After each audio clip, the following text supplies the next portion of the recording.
नमस्कार विद्यार्थी मित्रांनो, मी अभिजित जाधव इग्नाइट अकॅडमीच्या आजच्या व्हिडिओमध्ये तुमच्या सर्वांचं हार्दिक स्वागत. चला, माझ्या इंट्रोडक्शनमध्ये अजून एक गोष्ट ॲड करतो, ती म्हणजे टी-ई-टी, सी-टी-टी आणि टेट या तिन्ही परीक्षा मी क्वालिफाय आहे. टी-ई-टी, सी-टी-टी या दोन्ही परीक्षा क्वालिफाय आहे आणि टेटमध्ये 171 माझा स्कोर आहे.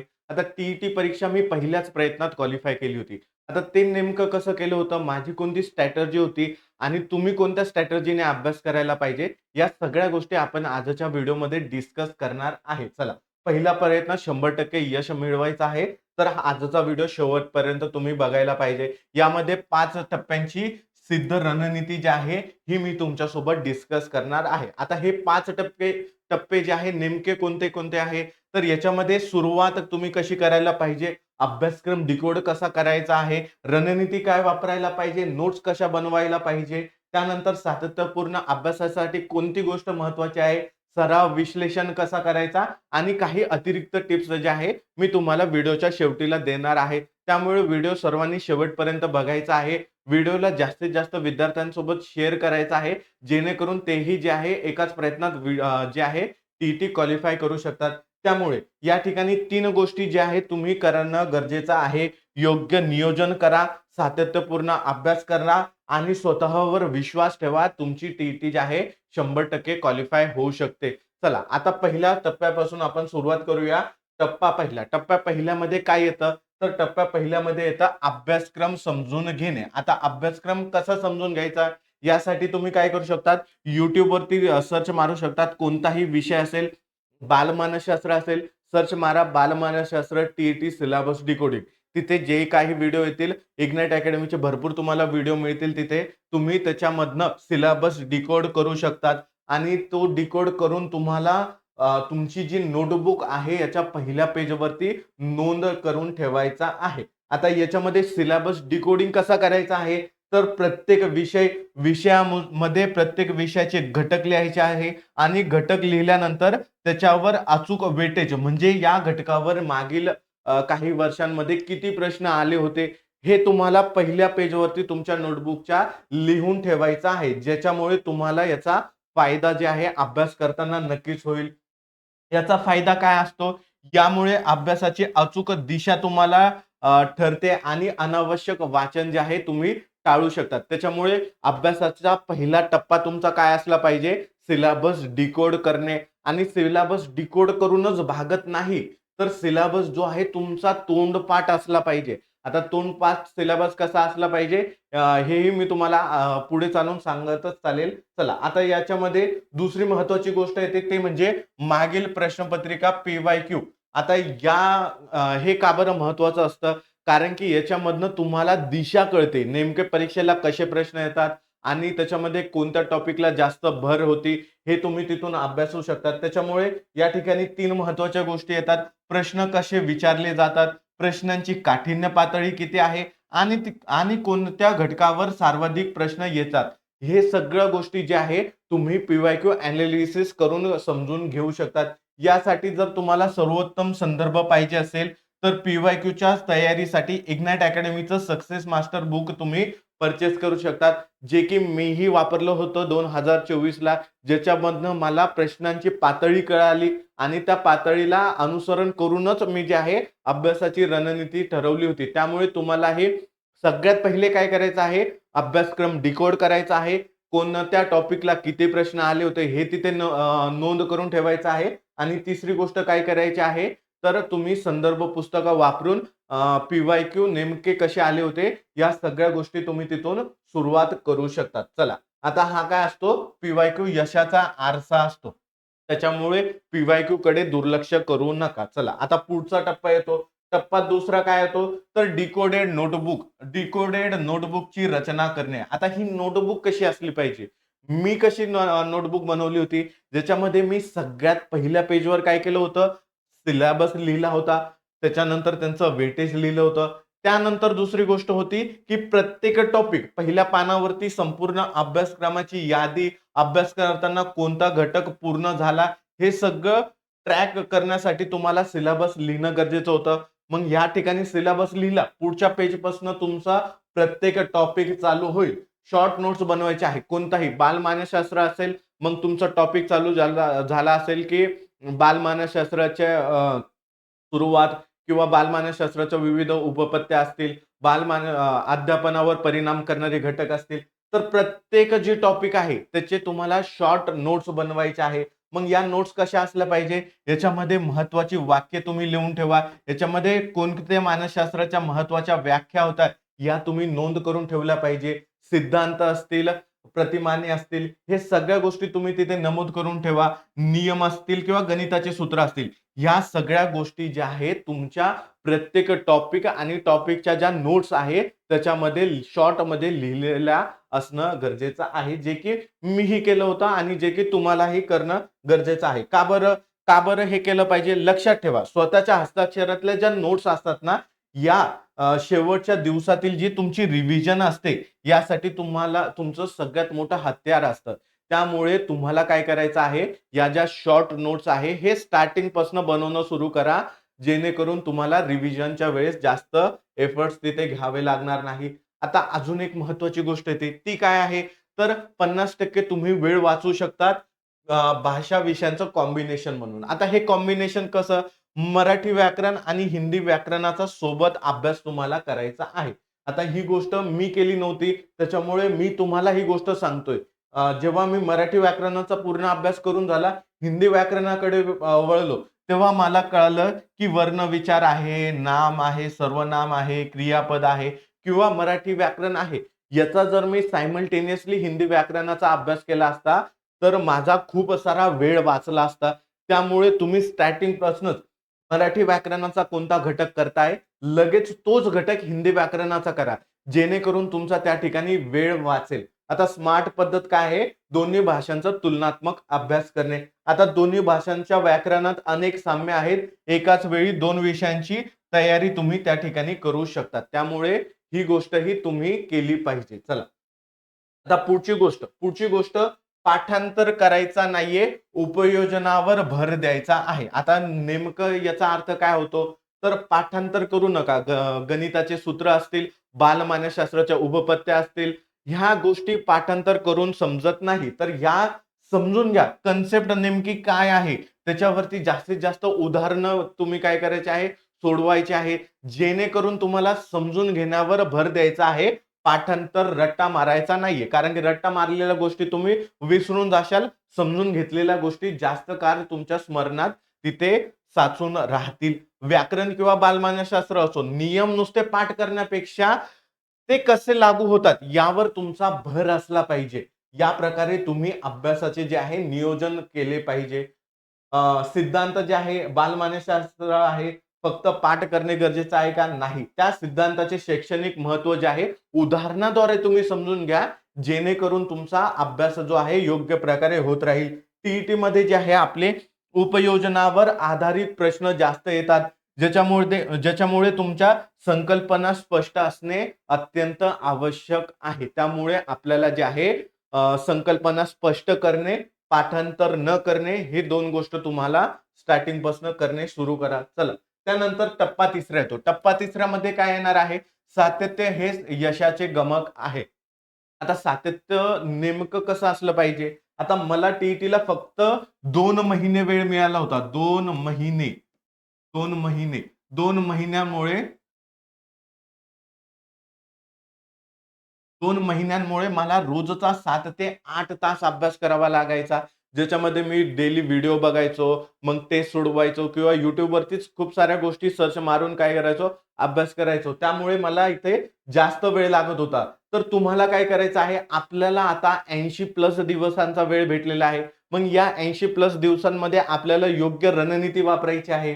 ज्याच्यामध्ये आपण जे आहे रोजचे अचूक वेळापत्रक तयार करणे गरजेचं आहे. आता हे वेळापत्रक तुम्हाला पाहिजे असेल, तर मला खाली वेळापत्रक टाइप करून पाठवा. मी तुमच्यासाठी रोजचं वेळापत्रक आपलं कसं असलं पाहिजे, यावरती सेपरेट व्हिडिओ बनवेल. दुसरी महत्त्वाची गोष्ट, प्रत्येक विषयाला ठराविक वेळ जे आहे विभागून द्या. बालमानसशास्त्राला तुम्हाला जास्त अवघड जात असेल, मग तिथे 2 तास द्या. एखादा विषय तुम्हाला सोपा जातोय, मराठी सोपं जात असेल, तिथे 1च तास डेली अभ्यास करा. अशा प्रकारे तुम्हाला जे आहे प्रत्येक विषयासाठी ठराविक वेळ विभागून द्यायचा आहे. तिसरी गोष्ट, रोजचं टार्गेट ठेवायचं. आता रोजचं टार्गेट तुम्ही ठेवलेलं आहे, आज मला मराठी विषयाचा नाम हा टॉपिक कंप्लीट करायचा आहे.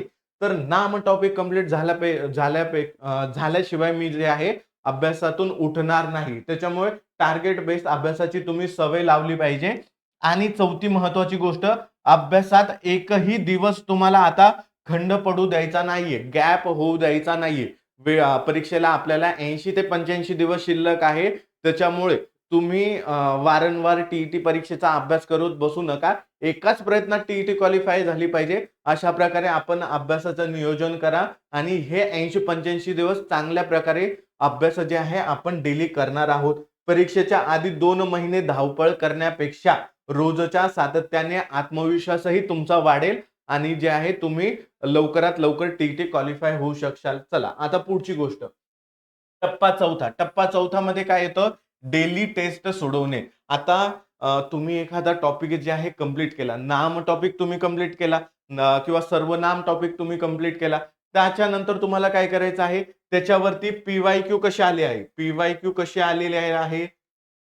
पीवायक्यू आलेले कसे आहे हे समजून घेतलं होतं. त्याच्यानंतर तुम्ही टॉपिक कंप्लीट केला आणि आता तुम्हाला काय करायचं आहे? मूल्यमापन करायचं आहे. मूल्यमापन म्हणजे डेली टेस्ट त्या टॉपिकवर सोडवायचा आहे, जेणेकरून तो घटक प्रत्यक्षात किती समजला आहे हे तुम्ही समजू शकतात. त्याच्यामुळे मूल्यमापन ही महत्त्वाची स्टेप आहे. सराव तुम्ही करणं गरजेचं आहे. सराव म्हणजे डेली प्रत्येक विषयाचे 10 ते 15 प्रश्न तुमचे सोडवणे झालेच पाहिजे आणि अभ्यास दिवसा तुम्ही जो ठरवलेला अभ्यास आहे हा तुमचा कंप्लीट झाला का नाही हे तुम्ही या टेस्ट मधनं जाणून घेऊ शकतात. केवळ अभ्यासक्रम करून चालतं का? बिलकुल नाही. रोजच्या रोज स्वतःची परीक्षा घेणे हे अत्यंत आवश्यक आहे. त्याच्यामुळे तुम्ही रोजच्या रोज जे आहे टॉपिक नुसार टेस्ट त्या ठिकाणी देऊ शकतात, सब्जेक्ट नुसार टेस्ट देऊ शकतात, जेणेकरून तुमचा जे आहे त्या ठिकाणी अभ्यासाचे नियोजन चांगल्या प्रकारे होईल. चला आता पुढची गोष्ट, विश्लेषणाशिवाय जोही प्रश्न तुम्ही अभ्यासलाय, विश्लेषणाशिवाय त्याचा सराव जो आहे व्यर्थ जात असतो. म्हणजेच काय, ते सोडवल्यानंतर तुम्हाला काय करायचं आहे? फक्त किती गुण मिळाले आहे हे बघायचं आणि बंद करून द्यायचं. 20 पैकी मला 15 गुण मिळाले, बंद केलं. नाही, ही पद्धत खूप चुकीची आहे. तर तुम्हाला काय करायचं आहे? 3 स्टेप करायच्या आहेत. कोणकोणत्या 3 स्टेप? पहिली स्टेप, प्रश्न का चुकले हे स्वतःला विचारा. त्या मागचं नेमकं कारण काय आहे हे जाणून घेण्याचा प्रयत्न करा. मग चुकलेल्या प्रश्नाचं अचूक उत्तर शोधून काढून ती लिहून ठेवायची आहे. का बरं?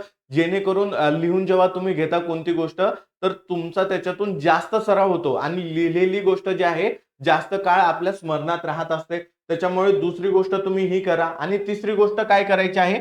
चुकीच्या प्रश्नांचेही विश्लेषण करायचे. आता इतर 3 पर्याय का चुकीचे आहेत या मागचं कारण तुम्हाला जाणून घ्यायचं आहे. ही ट्रिक कशासाठी आहे? हे बालमानसशास्त्रासाठी तुम्हाला इम्पॉर्टंट असेल, कारण की बालमानसशास्त्रामध्ये एक पर्याय बरोबर आहे, 3 चुकीचे पर्याय आहेत ना, तर या 3 चुकीच्या पर्याया मागचं नेमकं कारण काय आहे? सपोज एखादा प्रश्न आहे की संवेदनाला अर्थ लावला की त्याचे रूपांतर कशात होते? मग तुम्हाला ऑप्शन आलं, प्रतिमा आलं, कल्पना आलं, अवबोध आलं, संबोध आलं. मग याचं उत्तर काय आहे? अवबोध आहे. मग संबोधाच्या व्याख्या काय आहे? किंवा प्रतिमेच्या व्याख्या काय आहे? कल्पनाच्या व्याख्या काय आहे? या सगळ्या गोष्टी तुम्हाला माहीत असणं गरजेचं आहे. अवबोधावर प्रश्न आला तर पुढच्या वेळेस यात इतर 3 पर्यायावरती प्रश्न येऊ शकतो. त्यामुळे तुम्हाला इतर 3 पर्यायाचंही काय करायचं आहे? विश्लेषण करायचं आहे. अशा प्रकारे अभ्यास करायचा आहे, प्रश्न सोडवायचा आहे. याचा फायदा काय होता? या सखोल विश्लेषणातून भविष्यात तीच चूक तुम्ही पुन्हा करणार नाही. त्यामुळे तुम्हाला जे आहे प्रश्नांचं विश्लेषण अशा प्रकारे करणं गरजेचं आहे. चला आता वेळेचं व्यवस्थापन आणि मॉक टेस्ट सोडवणे. आता खूप जणांचा याच्या आधी खूप जणांची परीक्षा निघलेली नसेल. नेमकी ती का बरं निघलेली नाहीये? त्यांचा अभ्यास तर झाला होता, परंतु त्यांना परीक्षेमध्ये वेळ कमी पुरला. आता परीक्षेमध्ये वेळ कमी पुरला का बरं झालं असं?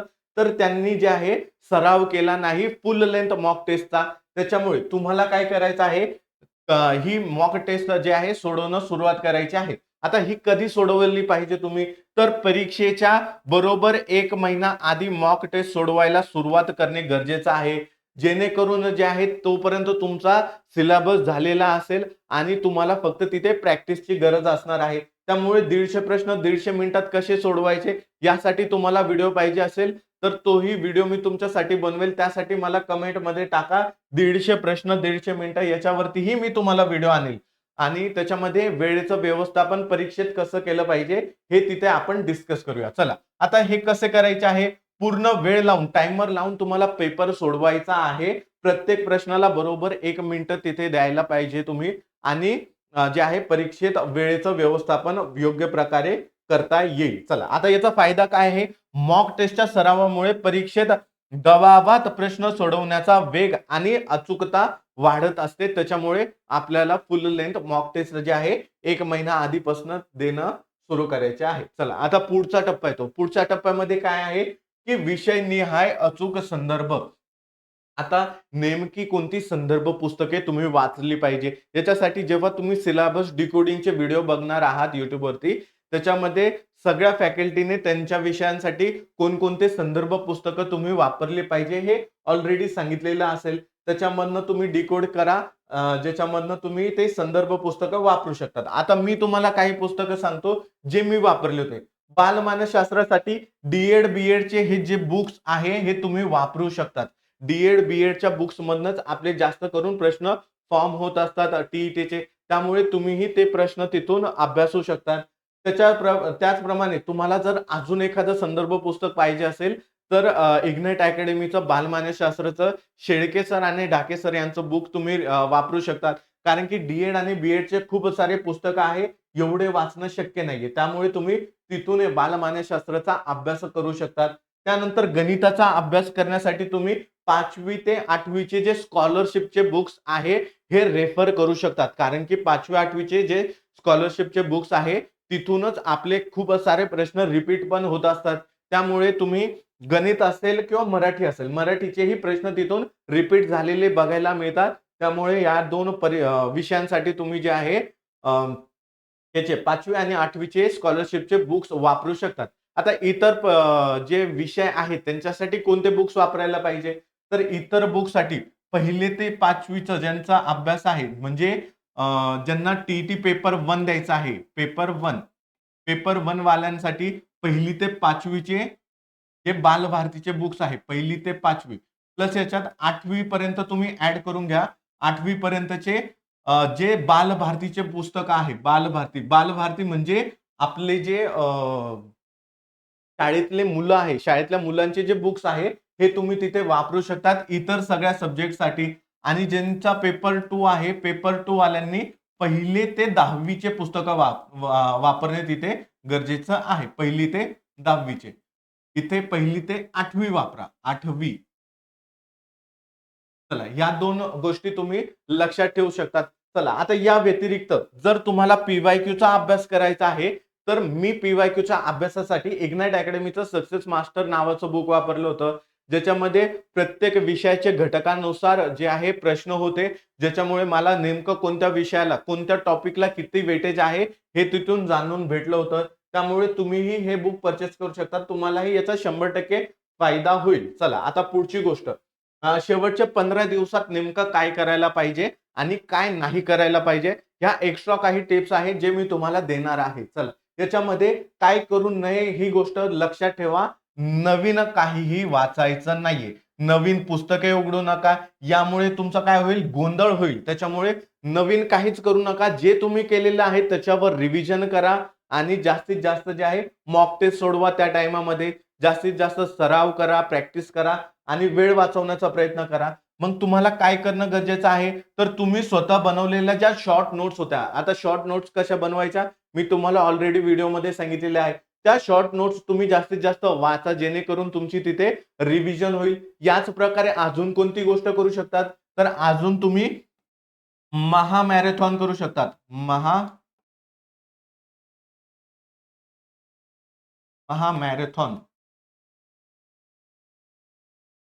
महामॅरेथॉन तुम्ही करू शकता, ज्याच्यामधनं तुम्ही जे आहे प्रत्येक विषयाची रिव्हिजन त्या ठिकाणी करू शकतात.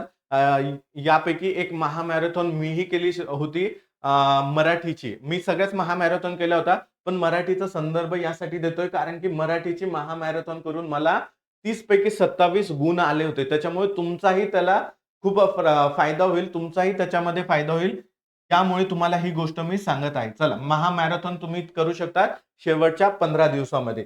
नियम काय आहे? परीक्षा जसजशी जवळ येते तसतसा नवीन अभ्यास कमी करा आणि रिव्हिजन जे आहे तुमची जास्तीत जास्त झाली पाहिजे. यावरती तुमचा फोकस असला पाहिजे. अजून एक महत्त्वाची गोष्ट ती म्हणजे पॉझिटिव्ह माइंडसेट ठेवणे. सकारात्मक दृष्टिकोन तुमचा असला पाहिजे. तुमचा स्टार्टिंगपासून हा दृष्टिकोन असला पाहिजे, की मी यावेळेस टी-ई-टी 100% क्वालिफाय होणार आहे. यासाठी मी माझं योग्य जे आहे 100% एफर्ट्स देणार आहे. माझी रणनीती जी आहे योग्य आहे. याच्यावर तुम्ही विश्वास ठेवा. तुमची टी-ई-टी जी आहे 100% क्वालिफाय होईल. याच्यामध्ये तुमचं अचूक नियोजन, तुमचा सातत्यपूर्ण अभ्यास, तुमचा स्वतःवरचा विश्वास या तिन्ही गोष्टी तुम्हाला टी-ई-टी जी आहे 100% एकाच प्रयत्नात क्वालिफाय करण्यात मदत करतील. चला, आता ही रणनीती तुमच्या मित्रांसोबत तुम्हाला शेअर करायची आहे, जेणेकरून तुमचे मित्र जे आहेत तेही टी-ई-टी एकाच प्रयत्नात क्वालिफाय करू शकतील आणि त्यांना या गोष्टीचा नक्की फायदा होईल. त्याचप्रमाणे जर तुमचे कोणते मित्र आहे किंवा तुम्ही आहात टी-ई-टी क्वालिफाय झालेले आहात, तर तुम्हीही कमेंट बॉक्समध्ये आपल्या विद्यार्थ्यांना, भावी शिक्षकांना टी-ई-टी कशी क्वालिफाय केली पाहिजे याबद्दल तुम्ही टिप्स तिथे देऊ शकता, जेणेकरून त्यांनाही तुमच्या अनुभवाचा फायदा होईल. चला, आता या व्यतिरिक्त जर तुम्हाला टी-ई-टी आणि टी-ई-टीची तयारी करायची आहे, तर टी-ई-टीची तयारी करण्यासाठी द्रोणा 10.0 ही इग्नाइट अकॅडमीची आपली बॅच सुरू झालेली आहे. या बॅचमध्ये तुम्हाला टॉपिकनुसार टेस्ट मिळणार आहे. सगळ्या सब्जेक्टचे जे तज्ञ शिक्षक आहे, हे तुम्हाला मार्गदर्शन तिथे करणार आहे. त्याचप्रमाणे तुम्हाला या ठिकाणी प्रत्येक शनिवारी डाउट क्लिअरिंग सेशन असणार आहे. तुम्ही पी-पी-टीच्या नोट्स उपलब्ध तुम्हाला होणार आहे. 5,000 पेक्षा जास्त जे आहे या शिक्षक लोकांनी विद्यार्थी घडवले आहे. या 5,000 पेक्षा जास्त विद्यार्थ्यांची टी-ई-टी क्वालिफाय करून दिलेली आहे आणि त्यांच्या मार्गदर्शनाने तुम्हीही क्वालिफाय करू शकतात. त्यामुळे ही बॅच तुम्ही पर्चेस करू शकतात. त्याचप्रमाणे जर तुम्हाला विथआऊट बुक बॅच पाहिजे असेल, तर तुम्ही विथआऊट बुकही बॅच इथे पर्चेस करू शकतात. चला, जर तुम्हाला टी-ई-टीची टेस्ट सीरीज पर्चेस करायची असेल, 350 पेक्षा जास्त टेस्ट जे आहे या ठिकाणी तुम्हाला मिळणार आहे. Topic wise test, subject wise test आणि फुल लेंथ टेस्टचा ही तुम्ही या ठिकाणी सराव करू शकतात. चला, त्याचप्रमाणे टी-ई-टी सक्सेस मास्टर जे बुक मी तुम्हाला सांगितलं होतं, मी वापरलं होतं, हे तुम्ही वापरू शकता, जेणेकरून तुमचा जे आहे परीक्षेला नक्की याचा फायदा होईल. बालमानसशास्त्र, अध्यापनशास्त्राचंही शेळके सर आणि बाळकृष्ण डाके सर यांचं बुक उपलब्ध आहे, ज्याच्यामधनं तुम्ही बालमानसशास्त्राचा अभ्यास करू शकता. टी-ई-टी पेपर 1 आणि पेपर 2 साठी तुम्हाला सेपरेट बुक पाहिजे असेल, तर तेही तुम्ही या ठिकाणी पर्चेस करू शकतात. चला, या व्यतिरिक्त जर तुम्हाला शिक्षक भरतीच्या कोणत्याही नवनवीन अपडेट पाहिजे असेल, तर आपलं शिक्षक भरतीचं जे आहे Instagram हँडल तुम्ही फॉलो करून ठेवू शकता. जिथे तुम्हाला नवनवीन जे अपडेट असतात ते मिळत राहतात. त्याचप्रमाणे तुम्ही या ठिकाणी Facebookलाही फॉलो करून ठेवू शकता. तिथेही तुम्हाला नवनवीन माहिती जी आहे मिळतच असते. त्याचप्रमाणे तुम्ही एम-पी-एस-सी, यू-पी-एस-सी करताय, टी-ई-टी, टेट करताय, सी-टी-टी करताय, सरळ सेवा करताय, कोणत्याही स्पर्धा परीक्षेचा अभ्यास करताय, तर इग्नाइट अकॅडमीच्या चॅनलला सबस्क्राईब करून ठेवा. इथे तुम्हाला दर्जेदार कोर्सेस त्या सर्वांचे मिळत असतात. चला, आजच्या व्हिडिओमध्ये एवढंच. जर तुम्हाला आजच्या व्हिडिओचा फायदा झाला असेल, तर नक्की या व्हिडिओला शेअर करा आणि शिक्षक भरतीच्या किंवा कोणत्याही स्पर्धा परीक्षेच्या अपडेटसाठी आपल्या इग्नाइट अकॅडमीच्या चॅनलला फॉलो करायचं विसरू नका. नवनवीन अपडेटसाठी बेल आयकॉन प्रेस करून ठेवा. मिळूया आता नंतरच्या व्हिडिओमध्ये. तोपर्यंत धन्यवाद.